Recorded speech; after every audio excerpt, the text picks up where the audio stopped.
Well, good evening, and welcome to another installment of This Is Silly, hosted, of course, by your favorite folks at the High-Vis Network, because if nothing else, we at least aim to be highly visible.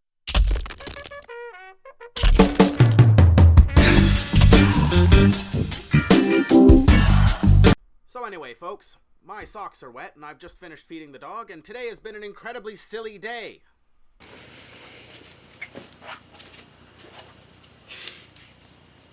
I don't care. First item on the docket. So, today, something like the Privacy Commissioner issued some type of statement. Anyway, here's the statement right here. Is this thing on? Oh yes, folks, oh yes. Okay, anyway, here's the statement itself right here, and it seems pretty tame and whatnot there. It doesn't seem to be particularly offensive. It doesn't seem to be particularly terrible, but nonetheless, I can assure you folks that at the very core of it is some type of silliness. Improvement needed to protect online reputation, Privacy Commissioner says. The new report sets out recourses such as the right to ask search engines to de-index web pages and take down of online information, emphasizes the need for education.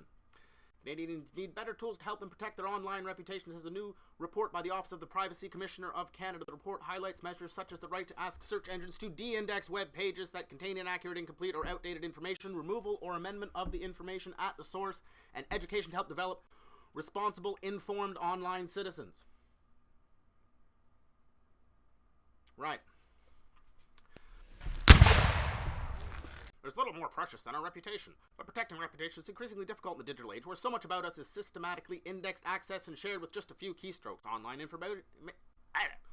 information about us can easily be distorted or taken out of context, and is often extremely difficult to remove, says Privacy Commissioner Daniel Theron. Oh my goodness! Can it be the government of Ontario is finally learning how to use the internet? Don't hold your breath, though. I highly doubt it. They're going to find some way of screwing this up. Just you watch. Canadians have told us they're concerned about the growing risk to their reputation. We want to provide people with greater control to protect themselves from these reputational risks. Ultimately, the objective is to create an environment where people can use the internet to explore and develop without fear their digital traces will lead to unfair treatment.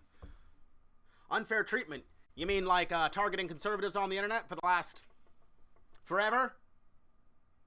Right, but that's not unfair treatment because they're just conservatives. Who the hell cares about them?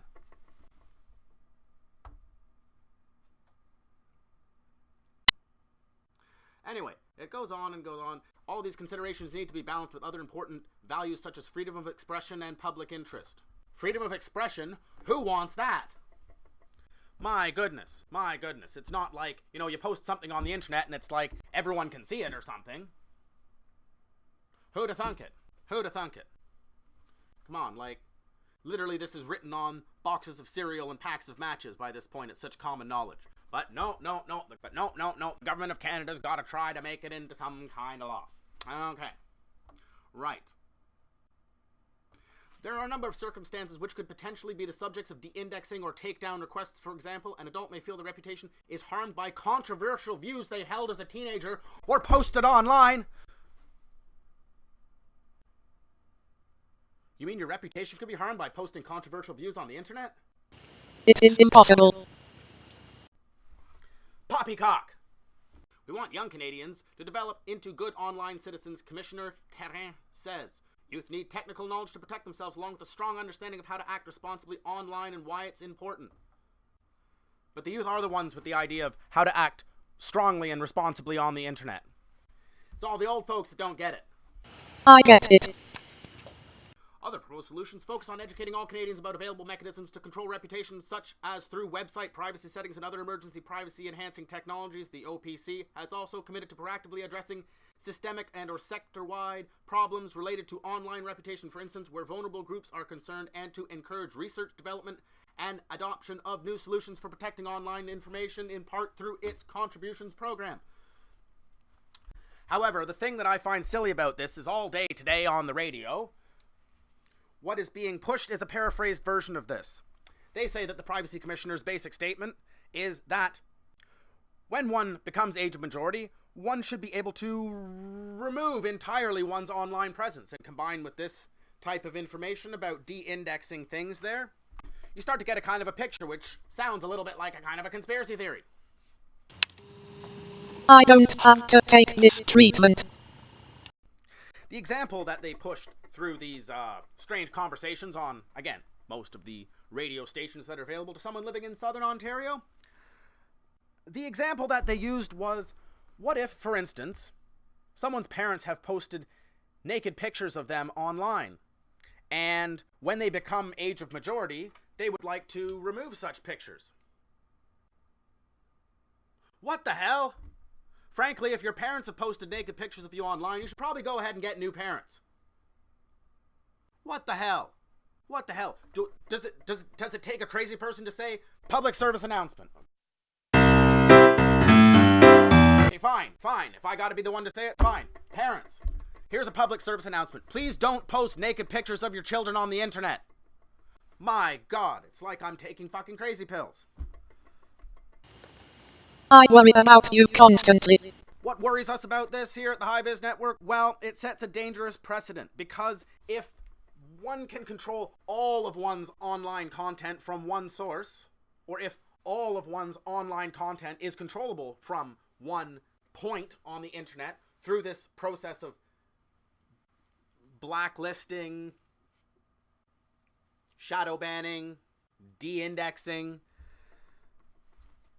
if we consolidate all of this power in one position, how are we to prevent it from abuse?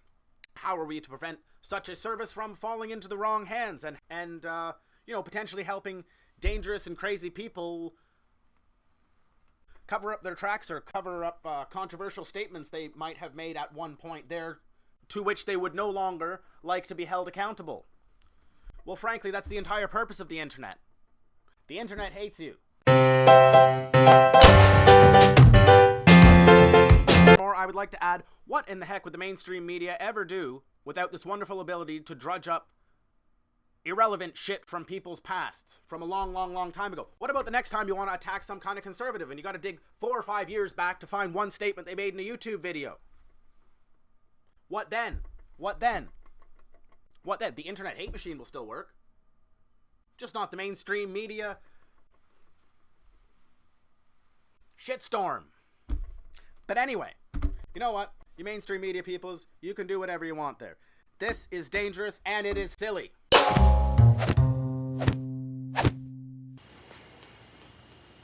Remember, folks, when you post things on the internet, it's the internet, other people will likely see it.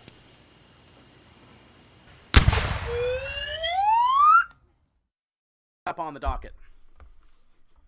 Thousands of Asian people met at Queen's Park sometime on last weekend to protest the CBC and condemn them as fake news. My goodness. Thousands. Yes, that was the headline. Thousands of Asians.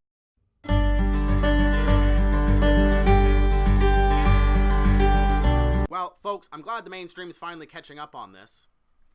But lots of people have known that the CBC has been fake news for quite some time. Here's an article from The Rebel. Over the weekend, we covered a rally at Queen's Park organized by members of the Chinese community who were upset by the way elected officials quickly bought into the hijab hoax story. Now, the hijab hoax story has already had the crap covered out of it. And here to fill you in a little bit on this is a heavily condensed excerpt from one Sargon of Akkad, who breaks it down very rationally and cogently and helps expose it for the silly thing it is. It's from his weekly segment, This Week in Stupid, and I urge you to go check that out. After, of course, watching all of my videos and sending me money. In fact, we can use The Guardian's reporting on the 11-year-old Muslim girl who was terrified after a man cut her hijab. Now, this happened last week, but the bulk of the revelations regarding this have been released this week. So back on Friday the 12th of January, an 11-year-old Muslim girl was terrified after a man apparently cut her hijab. Not that The Guardian puts allegedly there, and they forget that when someone says something and it's unsupported by any actual evidence, it's just an allegation. Pressure mounts on Canadian governments to tackle Islamophobia as police investigate cowardly attack on girl while she was walking to school. Toronto police are investigating an attack on an 11-year-old girl whose hijab was repeatedly cut on her way to school, heightening pressure on Canadian governments to take further action against attacks on Muslims. I felt really scared and confused because I didn't feel comfortable that people are doing this. I fell to the mat, and I turned around and I saw him with his scissors, and he ran away. It was almost like she was trying to remember how she had been prompted to describe the events. But that's because you were an Islamophobic cynic. The alleged attack on the Toronto girl is just a tiny glimpse into anti-Muslim hate, says a pro-Muslim advocate. And a pro-Muslim advocate is the kind of person you can believe unconditionally. These are message crimes. They're incidents that are meant to send a message that certain communities are not welcome. Holy shit! I can't believe how Islamophobic Canada is. Something must be done. War crimes, whether perpetrated against Muslims or any other minority group, go unreported. El Gawabi said that hateful rhetoric and action must be addressed at every level in society if it is to be overcome. This is going to require a very holistic approach at the school level, the government level, and the community level. We have to understand that hatred, ignorance, and xenophobia can really lead to divided communities and end up harming all of us. Well, goddamn. I think we should just give these people total control of our societies, just to make sure that there isn't any kind of hatred, ignorance, or xenophobia around. That would be the worst thing in the world. I don't want someone's hijab being cut a third time. And the thing is, I know I'm on the right side of history because Justin Trudeau is on the right side of history, and this is what his opinion is. My heart goes out to Kalala Noman, following this morning's cowardly attack on her in Toronto. Canada is an open and welcoming country. Incidents like this cannot be tolerated. Of course, you've always got the Islamophobic skeptics who will reply saying, well, her video statement on CBC is rehearsed. She wasn't scared or upset. She sounded like she was saying what her parents wanted her to say. This is a made-up story. The attack on her did not happen, say the Canadian police. And they only say that because there's absolutely no evidence of it occurring. So the police have been investigating the incident as a hate crime after the girl said that a man wielding a pair of scissors cut her hijab, but by Monday the police concluded that no crime had occurred. We put together a lot of evidence. We considered the evidence and came to the conclusion that what was described did not happen. And now back to whatever was happening before. Hundreds of mostly Chinese protesters assembled in cities across Canada to demand an apology from Justin Trudeau and other political elites who bought the story hook, line, and sinker. I reported on the Toronto protest while Sheila Gunn-Reid covered Monday's Edmonton protest. But today I want to focus on the media coverage of the Toronto protest and show you how the media throng jumped onto the hoaxer story but didn't seem interested in covering the protest. Could there be a bias in the CBC? Could that be why you're getting called fake news, CBC? No, of course not. That's just a crazy conspiracy theory. That's only something crazy people would say. Well, my goodness. Nonetheless, with the power of the internet, you get to see actual videos of actual people doing actual things. Hundreds of members of Toronto's Asian community took to the streets Sunday to protest how one of their members was vilified in the hijab hoax, but no apologies were forthcoming from the elected elites who were so quick to condemn comment on this false flag of Islamophobia. Meanwhile, the mainstream media couldn't even be bothered to cover this protest. Well, here's the protest, my friends. Mainstream media, this is why you're falling out of relevancy, because there's stuff happening outside in the real world, and frankly, people with cell phones are doing a hell of a lot better job than you are at covering it, at exposing these type of things, at showing these type of things. Look at this.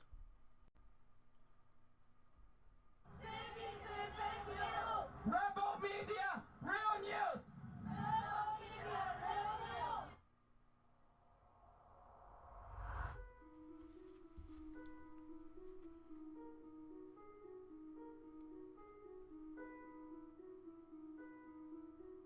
Well, it was a sensational story that went viral from coast to coast and even around the world. An 11-year-old Toronto Muslim girl claimed that her headscarf was shredded by an Asian man brandishing a pair of scissors. Just one hitch, however. It never happened. It was all a big hoax. And that offender, well, he was about as real as Edward Scissorhands. Now, while the mainstream media has moved on to cover other items, members of the Chinese community are still upset that someone in their community was unfairly maligned, and that's why they're here today at Queen's Park to protest and demand an apology. To the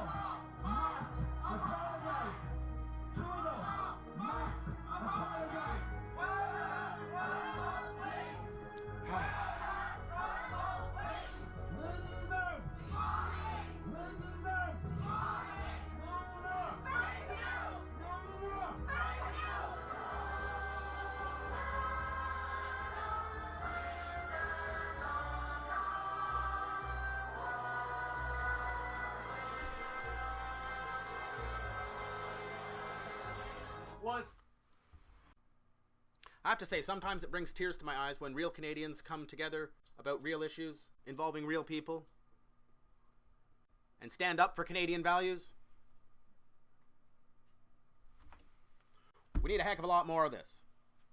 Oh yes, folks, Canada needs a heck of a lot more of this.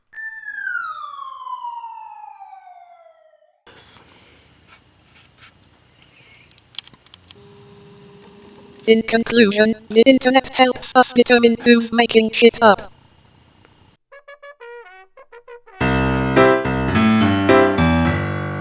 Okie dokie dokie dokie dokie. Okie dokie diddle dokio. Next thing on the docket. Okie dokie diddle dokio. Next thing on the docket. The Senate votes to approve gender-neutral wording for Canada's national anthem.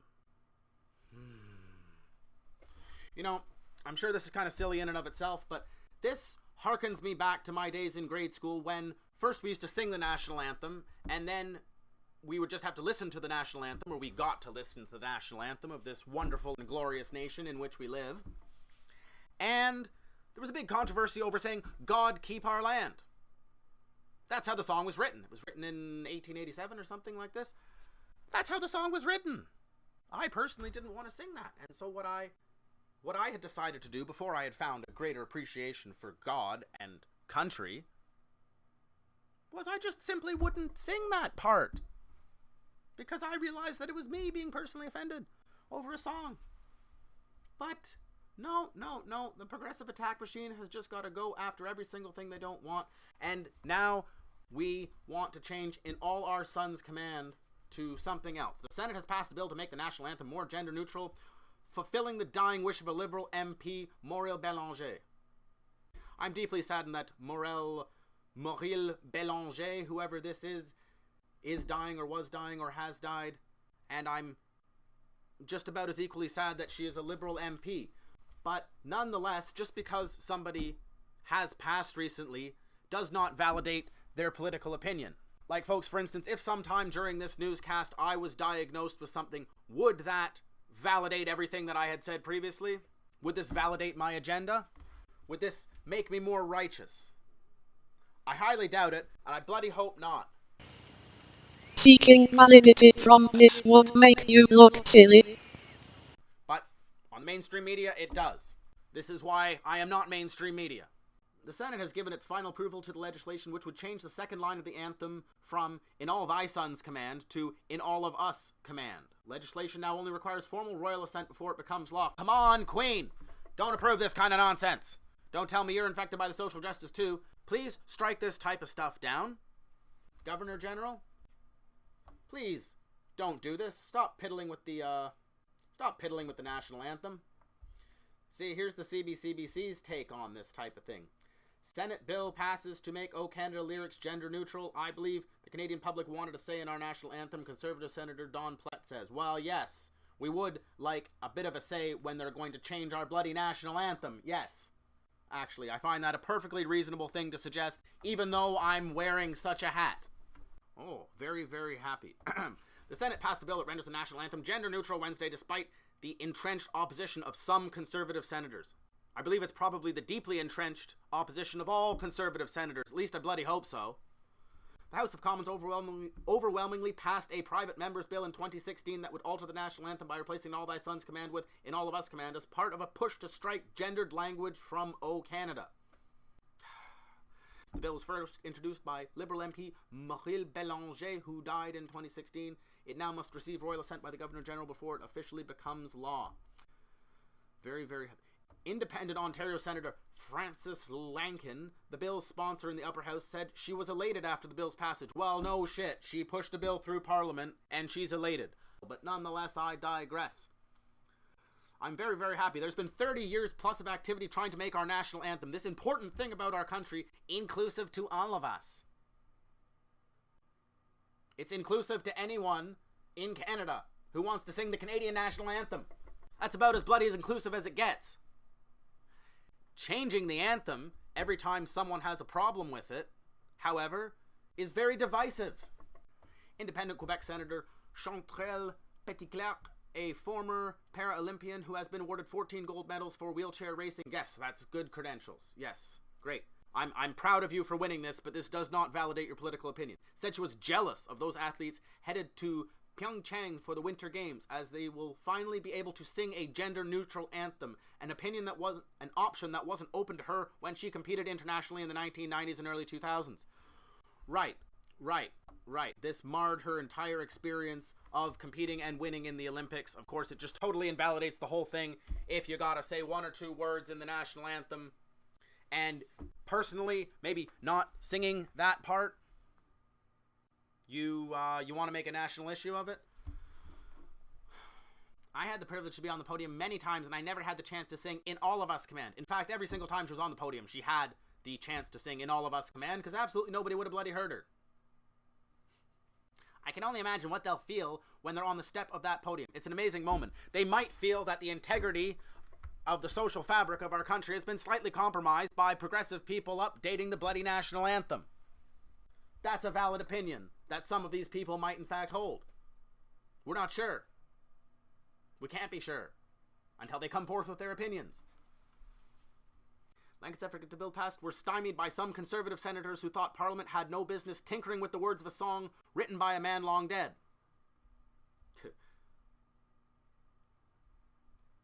Well, you see, conservatives generally like to conserve things. Who'da thunk it? I know. It sounds strange that someone actually follows the moniker of their title, but that's just how it is. That's just how some people operate. After 18 months of debate in the Red Chamber, Lankin introduced a controversial motion in the Senate Tuesday evening that would effectively shut down debate and immediately move to a vote on the bill. Right, because if you can't win the debate, just jam it the shit through. When a majority of individuals decide to shut down discourse in this place, democracy dies. We need to be very wary of tools that muzzle debate. This is the fundamental right you have to get up and speak on any piece of legislation, and none of us have the right to take that away. Very good observation. Conservative Senator Leo Housakos, himself a former speaker, said ahead of the vote. What a wise man. Platt said Wednesday that a change such as altering the national anthem should be put to a referendum. No shit. What a crazy novel idea. Let's consult the citizens of Canada before we change something about Canada. But my God, anyway, this kind of stuff is just written off as crazy talk for some reason. And that, my friends, is what we hope to get to the bottom of this in this type of programming. Okay, so anyway, this conversation's derailing, so I urge you to join in for more of it at another time. Shut up! Yeah, it's probably also way too much to edit. Hey, yeah, this absolutely is way too much to edit. Yeah. Stop filming things! Okay, let's use that.